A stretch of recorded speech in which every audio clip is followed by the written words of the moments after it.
ప్రభుజీ, మీరు చెప్పినట్టుగా అంటే వీటన్నింటిని చదువుకుంటూ, భగవంతుడి గురించి వింటూ, అలా ఉంటే నిజంగా భగవంతుడి అనుగ్రహం పొందొచ్చంటారా? గుళ్ళకి, పుణ్యక్షేత్రాలకి వెళ్ళకపోయినా కూడా? భగవంతుడి యొక్క అనుగ్రహం పొందాలి అనంటే భగవంతుడు చెప్పినట్టు నడుచుకోవాలి. మీకు ఒక విషయం చెప్తాను. మీకు మీ పిల్లలు ఉన్నారనుకోండి, మిమ్మల్ని చాలా బాగా చూసుకుంటూ మీరు చెప్పిన పని ఏమీ చేయకపోతే మీకు ఆనందం వేస్తుందా?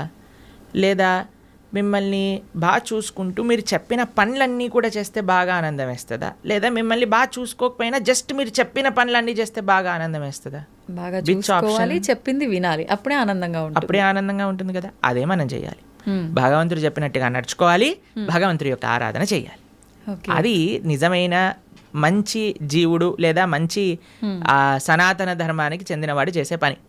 ఇటు భగవంతుడి యొక్క సాంగత్యం లేనప్పుడు మనం భగవంతుడి యొక్క స్మరణతో ధార్మికంగా ఉండటం, అలానే మనం భగవంతుడి యొక్క సేవ చేసుకునే ఒక అవకాశం వచ్చినప్పుడు సాక్షాత్తుగా అక్కడికి వెళ్ళి దర్శనం చేసుకొని ఒక సేవ భావనతో ఉండటం, ఆ రెండు ముఖ్యమే మనకి. ఓకే ప్రభుజీ, కొంతమంది తల్లి గర్భంలోనే ఉన్నప్పుడే రకరకాల రీజన్స్ ఏదైనా ఉండొచ్చు, చనిపోతూ ఉంటారు. అది వాళ్ళ గత జన్మ కర్మఫలమే అంటారా, లేదంటే మరి ఇంకేమైనా రీజన్ అయి ఉంటుందంటారా? ఇప్పుడు కర్మ ఎలా పనిచేస్తుంది అంటే అండి, అన్నిటినీ మ్యాచ్ చేస్తుంది అనమాట ఎగ్జాక్ట్ పాయింట్కి. తల్లిదండ్రుల కర్మ ప్రకారం ఏం జరగాలి అది ఉంటుంది, జీవుడు వచ్చేవాడి కర్మలో ఏం జరగాలి అది కూడా ఉంటుంది. అన్నిటినీ కలిపి మ్యాచ్ చేసి ఒక దగ్గర పంపిస్తుంది. కాబట్టి ఇది ఎవరి కర్మ అని చెప్తే ఆ జీవుడు కర్మనే, అలానే ఆ తల్లిదండ్రుల యొక్క కర్మనే, అందరి కర్మ మిక్స్ అయ్యి పరివారము అని అంటేనే ఒకళ్ళ కర్మ ఒకళ్ళు నెగేట్ చేసుకోవడానికి పుట్టినవారు. Okay okay. కాబట్టి ఇప్పుడు ఈ జన్మలో భార్య భర్తలు పిల్లలు ఎలా వచ్చారండి? ఎవరు చూస్ చేశారండి మాకు ఎవరు పిల్లలు పుడతారని? ఎలా మనం ఎలాంటి ప్రభావంతో మీరు ఎవరికైతే రుణం ఉందో, ఎవరైతే మిమ్మల్ని పోయిన జన్మలో పెంచారో వాళ్ళకి మీరు మళ్ళీ పిల్లలుగా పుట్టారనుకోండి, వాళ్ళని పెంచి ఆ రుణం పోతుంది అనమాట. లేదు మీకు ఎవరైనా శత్రువులు ఉన్నారనుకోండి, వాళ్ళు కూడా పిల్లలుగా పుట్టచ్చు. ఎందుకంటే వాళ్ళకి మనం చేసిన అపచారాలన్నీ కూడా వాళ్ళు ఇప్పుడు మనతో చేసి మన కర్మ నెగెట్ చేస్తూ ఉంటారనమాట. కాబట్టి అది ఒక పెద్ద కాంప్లికేటెడ్ కార్మిక్ సైకిల్.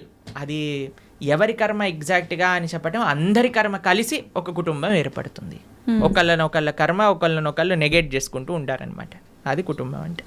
ప్రభుజీ, వాళ్ళు కర్మ అనుభవించటానికే మరొక జన్మ తీసుకుంటున్నప్పుడు అంటే బయటికి వచ్చి అనుభవించాలి కదా, కడుపులోనే ఎందుకు అలా అవటం? కడుపులో అనుభవం ఉండదా? కడుపులోనే అనుభవం ఉంటుంది. అంతే అనుభవం ఉండాలి అని కర్మ ఉంటే అంతే అనుభవం అంతే. Okay okay. కాబట్టి జీవుడు తల్లి గర్భములోకి వెళ్ళిన మరుక్షణం నుంచి కాన్షియస్నెస్ స్టార్ట్ అయిపోతుంది, డెవలప్ అవ్వటం అని చెప్తారనమాట. కాబట్టి గర్భస్థ నరకము అని అంటారు. ఇప్పుడు చూడండి, అమ్మ ఇప్పుడు మీరు రెస్పాండ్ అవ్వటం, ఇప్పుడు ప్రహ్లాదుడు గర్భంలో ఉన్నప్పుడే కదండి భగవంతుడి గురించి విన్నది. అవును. పిల్లలు అందుకే చెప్తారు, ఎప్పుడైతే కడుపుతో ఉంటారో అప్పుడు మంచి విషయాలు వినాలని, రామాయణ భాగవతాలు వింటూ ఉండండి, అప్పుడు పుట్టేవాడు మంచి భక్తుడుగా పుడతాడు అని. ఎందుకంటే వాడి లోపల కాన్షియస్నెస్ ఉంది కాబట్టి, వాడు అనుభవిస్తున్నాడు ఏది మంచి ఏది చెడు. అందుకే అమ్మని జాగ్రత్తగా ఇది తినకూడదు ఇవి తినాలి అని ఎందుకు చెప్తారు అని అంటే, వాటి వల్ల ఆ పిల్లవాడికి కూడా ఆ రకమైన బాధ కలుగుతూ ఉంటుంది, లేదా ఆ రకమైన ఆనందం వస్తూ ఉంటుంది అని. కాబట్టి లోపల కూడా వాడు అనుభవిస్తూనే ఉన్నాడు జీవి. ప్రభుజీ, భగవంతుడి అనుగ్రహం అనేది ఇప్పుడు మామూలుగా చెప్తుంటారు కదా ప్రభుజీ, మగవారు ఇంట్లో యజమాని చేసే పూజ వల్ల ఎక్కువ ఫలితం ఉంటుంది, కుటుంబానికి మొత్తం చెందుతుంది. ఆడవారు చేసే పూజా ఫలితం అనేది తనకొక్కతి మాత్రమే చెందుతుంది అని చెప్తుంటారు. ఇది నిజమేనా ప్రభుజీ? ఒకవేళ హస్బెండ్ చేసే పుణ్యంలో 50% భార్యకి చెందుతుంది, భార్య చేసే పుణ్యంలో నయా పైసా హస్బెండ్కి రాదు. హస్బెండ్ చేసే పాపంలో 50% భార్య చేసే పాపంలో 50% హస్బెండ్కి చెందుతుంది, హస్బెండ్ చేసే పాపంలో నయా పైసా భార్యకి రాదు. ఓకే. కాబట్టి ఇలా చూసుకుంటే ladies are more fortunate in one sense. కాబట్టి యజమాని ఎందుకు జాగ్రత్తగా నువ్వు ధార్మికంగా ఉండాలి అని చెప్తున్నారంటే, ఎందుకంటే వాడే ఎక్కువ ట్రిత్లో ఉన్నాడనమాట. వాడు చేసిన దానికి చేయని దానికి అనుభవించాల్సింది వాడే, కాబట్టి జాగ్రత్తగా ఉండు అని చెప్పేది. కాబట్టి మనం ఆరాధన అంటే ఏదో ఇప్పుడు చాలా మంది ఆడవాళ్ళు పూజ చేయాలి, మగవాళ్ళు పూజ చేయకూడదు, మగవాడేమో కాఫీ తాగుతూ పేపర్ చదువుతూ కూర్చుంటాడు అనమాట. అది కాదండి. ఫస్ట్ మగవాడి బాధ్యత. మీకు విషయం చెప్పాలా, వైదిక ధర్మంలో వంట కూడా మగవాళ్ళే చేసేవాళ్ళు, ఆరాధన కూడా మగవాళ్ళే చేసేవాళ్ళు. మీకు విషయం చెప్తాను, కొన్ని సంవత్సరాల క్రితం కానీ మనం వెళితే చరిత్రలో బయట ఇల్లు ఊడ్చి తూడ్చి ముగ్గులేయటం కూడా మగవాళ్ళే చేసేవారు. మరి ఇప్పుడు ఎందుకు లేదు ప్రభుజీ ఆచారం? మీరు ఉంటే బాగుండేది. బాగుండేది కదా. కానీ ఇట్ ఈస్ నాట్ ఆడవాళ్ళ పని పూజ అనే నోషన్ ఫస్ట్ పోవాలి. ఆరాధన అంటే అయితే మగవాడే చేయాలా? కాదు, అందరు కలిసి ఆరాధన చేయాలి. ఎలా అందరూ కలిసి ఆరాధన చేస్తారు అని అంటే, ఎవరైతే ఇంటి యజమాని ఉన్నారో ఆయన భగవంతుడి యొక్క ఆరాధన చేస్తూ ఉంటారు.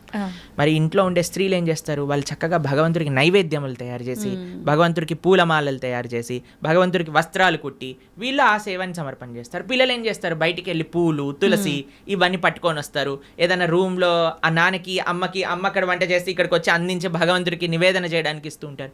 కాబట్టి పరివారం అంతా కలిసి పూజలో పాల్గొంటుంది అన్నమాట. కాబట్టి ఆరాధన ఎవరు చేయాలి అనే విషయానికి వస్తే ఇంట్లో ఉండే పురుషులే ఆరాధన చేయాలి అని శాస్త్రం చెప్తుంది. అలానే పురుషులు ఒక్కడి ఆరాధన చేసేసి ఇంకా భార్య ఏం చేయాల్సిన అవసరం లేదా అంటే, అందరు కలిసి ఆరాధన. ఒక్కొక్కరికి ఒక్కొక్క బాధ్యత. ఒకళ్ళు నైవేద్యం తయారు చేయటం, ఒక పూలమాలలు తయారు చేయటం, చందనం తీయటం, పూలు తేవటం, పుష్పాలు చేయటం, తులసి పదాలు చేయటం, లాస్ట్కి సమర్పణ చేసుకోవటం. అందరు కలిసి చేస్తే అది ఆరాధన అవుతుంది. అందుకే ఆ family that praise together stays together అని అంటారు. అది చాలా ముఖ్యం. You should pray together. ఒకడు వెళ్ళిపోయి పూజ చేసుకొని వెళ్ళిపోతాడు, దాని తర్వాత ఇంకొకరు వెళ్ళి పూజ చేసుకొని వెళ్ళిపోతారు. అలా కాదు, everybody should together do it అనమాట. అది ముఖ్యం. ప్రభుజీ, కుటుంబ పరిస్థితులను బట్టి సంసార జీవితంలో కొట్టుమిట్టాడుతూ ఉంటారు కొంతమంది. అటువంటి వారు అసలు భక్తి మార్గంలో నడవటం కానీ దైవారాధన కానీ ఏమీ ఉండవు. మరి వాళ్ళు ముక్తి పొందే మార్గం ఏమైనా ఉంటుందా? ఎవరు కొట్టుమిట్టాడు అన్నాడు సంసార జీవితంలో? ఎవరైనా పీక పట్టుకొని నువ్వు కొట్టుమిట్టాడు సంసారంలో అని చెప్పారా? అది మన చాయిస్. మనం దేనికి సమయం ఇవ్వాలి అని అనుకుంటే దానికి సమయం ఇస్తామండి. మనకి ఏది ప్రియారిటీ, నాకేది ముఖ్యం అంటే దానికి సమయం ఉంటుంది కదండి. ఇప్పుడు చూడండి, బిజీ, మేము చాలా బిజీ, మాకు జపం చేయడానికి టైం లేదు, మేము గుడికి వెళ్ళలేము అనేవాడు ఇలా వాట్సాప్ స్టేటస్ చూసుకుంటూ ఉంటాడు అనమాట. అందరి మొత్తం కాంటాక్ట్లో ఉన్న వాళ్ళందరివి చూస్తూ ఉంటాడు. మరి వాట్సాప్ స్టేటస్ చూడడానికి ఉన్నాయి, ఫ్యామిలీ గ్రూప్లో వచ్చే అక్కర్లేని చెత్త వీడియోలు అన్నీ చూడడానికి టైం ఉన్నాయి, కానీ ఒక 10 నిమిషాలు కూర్చొని నామ జపం చేయడానికి టైం లేదంటారు. కాబట్టి ఇది జస్ట్ అన్ ఎక్స్క్యూజ్. ఎవ్వరు కూడా ఈ ప్రపంచంలో నాకు టైం లేదు అని చెప్పలేరు. టైం లేదు అని అంటే నీ ప్రియారిటీస్ రాంగ్. నీకు ఈ జీవితంలో ఈ శరీరానికి ఎంతైతే ఇస్తున్నావా నువ్వు, అంతే నీ ఆత్మకు కూడా ఇవ్వాలి అని నీకు తెలిసినప్పుడు, దాన్ని ప్రియారిటీగా పెట్టుకున్నప్పుడు సమయం ఏర్పడుతుంది తప్పకుండా. కాబట్టి ఎవ్వరూ మనల్ని ఫోర్స్ చేయట్లేదండి కొట్టుమిట్టాడు సంసారంలో అని. మనమే కాంప్లికేటెడ్గా చేసుకుంటున్నాం. కాబట్టి మనకి ఈ జ్ఞానం వస్తే దీనివల్ల ఏం ప్రయోజనం లేదు. నా భక్తి, నా ధర్మము, నా దేశము, నా సనాతన ధర్మం గురించి మనం కూడా కొద్దిగా ఆలోచన చేస్తే అప్పుడు మన జీవితం బాగుంటుంది, ఈ దేశ భవిష్యత్తు కూడా బాగుంటుంది. ప్రభుజీ, చాలామంది కష్టాలు ఎక్కువగా ఉన్నాయి, ఇంకా నేను తట్టుకోలేను, ఇంకా నాకు అసలు వేరే దారే లేదు అని చెప్పి ప్రాణం తీసుకుంటూ ఉంటారు, ఆత్మహత్యలకు పాల్పడుతూ ఉంటారు. అలా చాలామంది ప్రాణాలు కోల్పోయి కుటుంబం ఇబ్బందులు పడే వాళ్ళు కూడా చాలామంది ఉన్నారు ప్రభుజీ. అటువంటి వారికి మీరు ఇచ్చే ఆత్మహత్య చేసుకోవాలి అనుకుంటున్న వాళ్ళకి ఒక న్యూస్ చెప్తాను. మీరు ఏదైతే బాధతో చనిపోవాలి అని అనుకుంటున్నారో, ఇప్పుడు కానీ చనిపోతే దానికి 1,000,000 రెట్లు అయ్యి మరు జన్మలో ఆ బాధ అనుభవించాల్సి వస్తుంది. ఎన్ని రెట్లు? 1,000,000 రెట్లు. ఇప్పుడే నువ్వు భరించలేదు అని అనుకుంటే 1,000,000 రెట్లు అయ్యాక భరించే అవకాశం లేదు కదండి. కాబట్టి యూ కెనాట్ ఎస్కేప్. ఆత్మహత్య మహాపాతకం. ఎటువంటి పాతకము అని అంటే దానికి ఎటువంటి ఇంకా ఏం చేయలేమన్నమాట. అది మహాపాతకంలో మహాపాతకం. అటువంటి వాడు నరకంలో చాలా ఘోరమైన పరిస్థితులు అనుభవించాల్సి వస్తుంది. మరుజన్మలో ఎత్తినప్పుడు 1,00,00,000,000 రెట్లు ఎక్కువ బాధ ఆ జీవుడికి అదే పరిస్థితిలో వస్తుంది అనమాట. కాబట్టి తస్మాత్ జాగ్రత్త. ఇప్పుడు చూడండి, ఎవరైనా తాళం చేయి తయారు చేశారంటే దానికి తాళం తయారు చేశారంటే తాళం చేయి లేకుండా తయారు చేయరు కదండి. అలాంటి తాళం ఎక్కడైనా చూసారా? మన ప్రతి ప్రాబ్లంకి సొల్యూషన్ ఉంటుంది, ఓపికతో ఎతకాలంతే. కాబట్టి ఐ అండర్స్టాండ్ చాలామంది కాంప్లికేటెడ్ సిచ్యువేషన్స్లో ఉంటారు, కానీ మీరు ధైర్యంగా భగవంతుడి పైన నమ్మకంతో మీరు ప్రయత్నం చేయండి. ఎటువంటి సిచ్యువేషన్ దీనికి సొల్యూషన్ లేదు ఇంకా అనేది ప్రపంచంలో భగవంతుడు తయారు చేయలేదు. మీరు ధైర్యంతో ఉండండి, భగవంతుడు మీతో ఉన్నాడు, మంచి జరుగుతుంది. ఎప్పుడు కూడా ఆత్మహత్య లాంటి విపరీత డిసిజన్స్ మాత్రం తీసుకోకండి. ప్రభుజీ, మీరు అన్నారు అటువంటి పరిస్థితి నుంచి బయటపడే అవకాశం ఉంటుంది, జాగ్రత్తగా ఆలోచించండి. నిజంగా ఆలోచించేంత వీలు ఆ క్షణంలో ఉండదు అనే చెప్పాలి. నిజంగా మనం ఒక అంటే వద్దు మనం ఇలాంటి తప్పు ఎందుకు లేదు చేయకూడదు. అని అంటే, ఎందుకంటే పిల్లలకి మనం చెప్పట్లేదు కాబట్టి. పిల్లలకి మనం జీవితంలో నుంచి సక్సెస్ ఫస్ట్ రావాలి, 90% ఎక్స్ట్రా, ఐఐటి సీట్ కావాలి, మెడిసిన్లో సీట్ కొట్టాలి. ఎవరైనా చెప్తున్నారా ఏం పర్వాలేదు నాన్న, నువ్వు ఫోటోగ్రఫీ చేసినా పర్వాలేదు, నువ్వు యాంకర్ అయినా పర్వాలేదు అని చెప్తారా పిల్లలకి ఎవరైనా? లేదు, చదువు పైన లేదా మీరు బ్రహ్మచారి అయినా పర్వాలేదు, నువ్వు సన్యాసి అయినా పర్వాలేదు, నువ్వు ఏదైనా పర్వాలేదు, గొప్పవాడు వాళ్ళు ఆనందంగా ఉండాలని చెప్తారా? ఇవి అసలే డబ్బులు చెప్పరు సంపాదన చేయాలి, డబ్బులు సంపాదిస్తే మంచి భార్య వస్తుంది, మంచి భార్య వస్తే మంచి కట్నం వస్తుంది, మంచి కట్నం వస్తే మంచి విలాసంగా ఉంటారు. దీంతో పిల్లల్ని పెంచామనుకోండి, వాడికి ఓ ఇది అయిపోతే నా జీవితం ఫెయిల్యూర్ కదా. ఇవన్నీ మనము మన సమాజాన్ని ఇచ్చే రాంగ్ ఎక్స్పోజర్స్, అక్కర్లేని చెత్త అంతా కూడా నెత్తిలో పెట్టుకోవటం వల్ల వచ్చే అనవసరమైన చెత్త ఆలోచనలు తప్ప ఇవన్నీ ఎవరికి. మీరు చూడండి, సూసైడ్ చేసుకునే వాళ్ళని మీరు కానీ చూసారనుకోండి, అనవసరమైన పిల్లలైతే అసలు అనవసరమైన విషయాలకి. అవును ప్రభు. మార్కులు తక్కువ వస్తాయేమో అని ఒక ఆవిడ సూసైడ్ చేసుకుందట, మార్కులు వచ్చాక ఫస్ట్ ర్యాంక్ వచ్చిందట. ఇలాంటి కేసులు విన్నారా?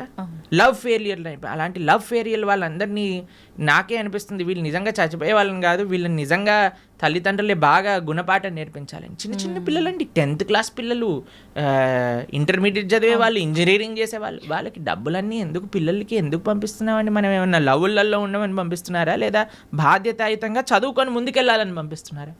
అవును ప్రభుజీ, చదువుకో. కాబట్టి ఇవన్నీ ఎందుకు పిల్లల లోపలికి ఈ ప్రేమ, ఈ ఇన్సెక్యూరిటీస్, ఇవన్నీ ఎందుకు వచ్చాయి అని అంటే మనకుండే రాంగ్ ఎక్స్పోజర్. సినిమాలు, సీరియళ్ళు, ఎక్కడ పడితే అక్కడ చెత్త కదండి మనం చూసేది. ఆ చెత్త అంతా ఉన్నప్పుడు చెత్త ఆలోచనలే వస్తాయి.